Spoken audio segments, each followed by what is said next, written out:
Добре, ама ако му обещаеш, че ще спиш Бела Роза. Добре, да, аз обичам домашна рутиница много. Много. Много и скоро не съм яла. Трябва да ям. Което ми напомня. Тати! Има ли още рутиница? Тати, има ли още? Има ли? Покажи, че има още рутиница.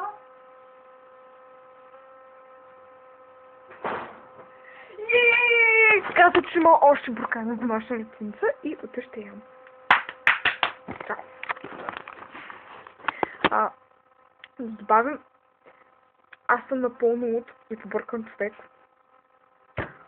Последните събития ми влияят добре на психиката и на мозъка и на дъжда. Дай някой ми се в скайпа и чао.